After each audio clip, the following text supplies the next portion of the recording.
तो guys Nexon facelift की booking start है और लुक्स वगैरह आपने देख ही लिए होंगे, फीचर्स भी आपने देख लिए होंगे। बहुत ही कमाल के लुक्स और बहुत ही कमाल के फीचर्स के साथ आती है। अब आप में से बहुत सारे लोग ना मारुति ब्रेजा और नेक्सॉन फेसलिफ्ट में कंफ्यूज हो गए हो, तो आज की वीडियो में आपका कंफ्यूजन दूर करते हैं। बेसिकली आज की वीडियो में मैं ब्रेजा और नेक्सॉन फेसलिफ्ट को पॉइंटर्स में कंपेयर करूंगा, मतलब क्या क्या अच्छी चीज़ें ब्रेजा में मिलती हैं नेक्सॉन के कंपैरिजन में और क्या क्या अच्छी चीज़ें नेक्सॉन फेसलिफ्ट में मिलती हैं ब्रेजा के कंपैरिजन में। सीधा पॉइंटर बेस्ड कंपैरिजन होगा। अगर वीडियो अच्छा लगे तो वीडियो को लाइक करना और शेयर करना। तो पहले देख लेते हैं भाई कि ब्रेजा में क्या एडवांटेज है नेक्सॉन फेसलिफ्ट के कंपैरिजन में। पहला एडवांटेज है ब्रेजा फेसलिफ्ट का, भैया ब्रेजा फेसलिफ्ट में ना सीएनजी का भी ऑप्शन मिलता है जो कि नेक्सॉन फेसलिफ्ट में नहीं है। हालांकि नेक्सॉन फेसलिफ्ट में भी उम्मीद करी जा रही है कि सीएनजी आएगा, बट आज के टाइम के लिए तो सीएनजी नहीं है। तो अगर आपको सीएनजी मॉडल खरीदना है, सीएनजी कार खरीदना है, तो आपके पास खाली ब्रेजा का ही ऑप्शन है। आप नेक्सॉन भूल जाओ क्योंकि नेक्सॉन में सीएनजी आता ही नहीं है। सेकंड एडवांटेज है ब्रेजा का नेक्सॉन के कंपैरिजन में कि भाई जो ब्रेजा का इंजन है ना बहुत ही स्मूथ है, बहुत ही रिलायबल है, बहुत ही साइलेंट है। यहाँ पे ऐसा मैं इसलिए बोल रहा हूँ कि अगर आपने नेक्सॉन का ना पेट्रोल इंजन चलाया है तो आपको पता होगा, मतलब उसमें थोड़ा सा नॉइज़ वगैरह फील होती है क्योंकि वो 3 सिलेंडर का इंजन है ना। केबिन उतना साइलेंट नहीं रहता है, एनवीएच ज़्यादा रहता है। मुझे ऐसा लगता है कि भाई नेक्सॉन के फेसलिफ्ट में 4 सिलेंडर इंजन होना चाहिए, बट नहीं है। ठीक है, तो ये भी आपको पता होना चाहिए कि ब्रेजा का इंजन ज़्यादा स्मूथ है, 4 सिलेंडर के साथ आता है पेट्रोल इंजन। हालांकि पावर वगैरह में कॉम्प्रोमाइज़ है, कम है, बट अगर स्मूथनेस की बात करो, रिलायबिलिटी की बात करो, तो ब्रेजा का इंजन ज़्यादा रिलायबल है, ज़्यादा स्मूथ है, ज़्यादा साइलेंट है। तो ये 2 एडवांटेज यहाँ पे ब्रेजा के पास हो गए।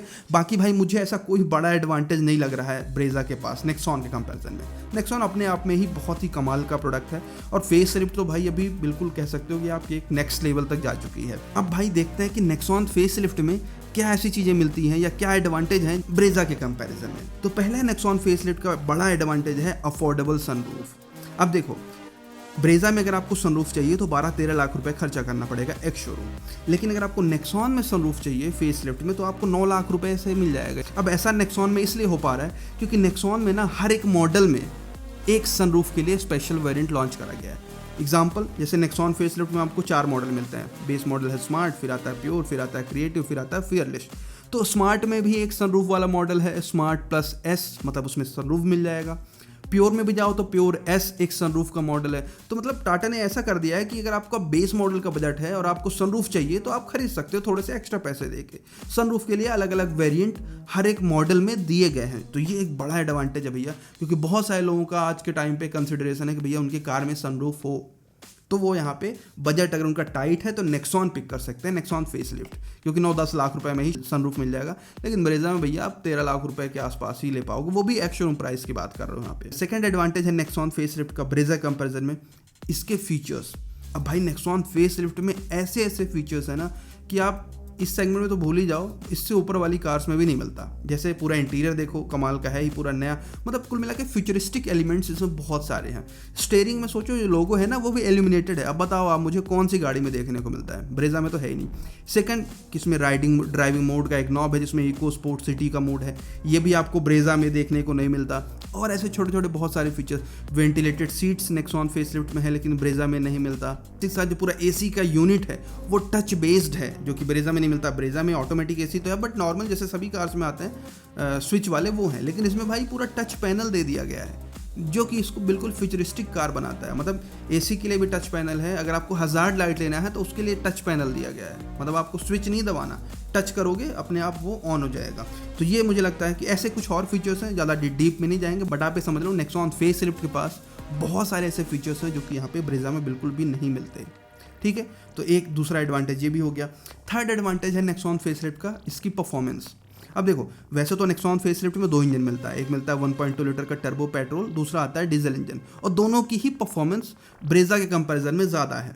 अगर पेट्रोल को कंपेयर करा जाए तो ब्रेजा में जो इंजन है वो 101 bhp की पावर निकाल के देता है, लेकिन नेक्सॉन का जो इंजन है क्योंकि ये टर्बो चार्ज है 1.2 लीटर का, तो ये 118 या 120 bhp की पावर निकालता है, लगभग 18 से 19 bhp नेक्सॉन में पावर ज़्यादा है ब्रेजा के कंपैरिजन में। सेम टॉर्क भी लगभग 36 न्यूटन मीटर या 35 न्यूटन मीटर से नेक्सॉन में ज़्यादा है ब्रेजा के कंपैरिजन में। और डीजल इंजन का तो भैया टॉर्क और ही ज़्यादा है। तो मतलब कुल मिला के अगर आपका इन दोनों में ऐसा है कि भैया परफॉर्मेंस के लिए आपको खरीदना है, बिल्कुल मज़ा आ जाए चलाने में, फन टू ड्राइव एलिमेंट भी हो, तो नेक्सॉन आप पिक कर लो। तो ये चीज़ें जो है ना, मतलब एक फ़न एलिमेंट ड्राइव करने में एक अलग मज़ा वो आपको ब्रेजा में नहीं मिलेगा। ब्रेजा बहुत ही लेजी इंजन मिलता है। स्मूथ तो है पर भैया लेजी है वो कहीं ना कहीं, और डीजल इंजन का तो ऑप्शन ही नहीं है ब्रेजा में।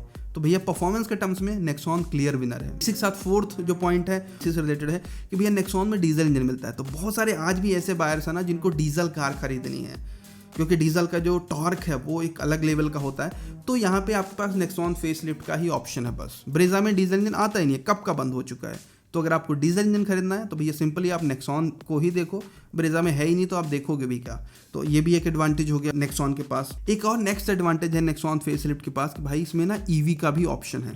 अब देखो मारुति के पास तो अभी ईवी कार्स है ही नहीं, लेकिन नेक्सॉन में ना ईवी भी आती है। और अभी नेक्सॉन फेसलिफ्ट का जो ईवी मॉडल है वो तो भाई और ज़्यादा फीचर रिच हो चुका है ना। कनेक्टेड पूरी फ्रंट में DRL है और बहुत सारे फीचर्स हैं, यहाँ पे नहीं जाएंगे। बट इतना समझ लो कि अगर आप नेक्सॉन ब्रेजा के लुक्स आपको बहुत पसंद है और आपको ईवी खरीदनी है तो भैया नेक्सॉन में ही ईवी मिलती है, ब्रेजा ईवी है ही नहीं मार्केट में। तो ये भी एक एडवांटेज हो गया कि भैया नेक्सॉन ईवी आपको मिलती है जबकि ब्रेजा ईवी नहीं मिलती है। तो यही है। अब आप मुझे बताओ इन दोनों में से आपको कौन सी कार अच्छी लग रही है या कौन सी पिक करनी है। नो डाउट ब्रेजा भी अच्छी खासे यूनिट में सेल होती है तो लोग उसको पसंद करते हैं, बट भाई नेक्सॉन मुझे लगता है कि इस सेगमेंट की किंग है अगर आप सारे एक्सपेक्ट में देखो तो।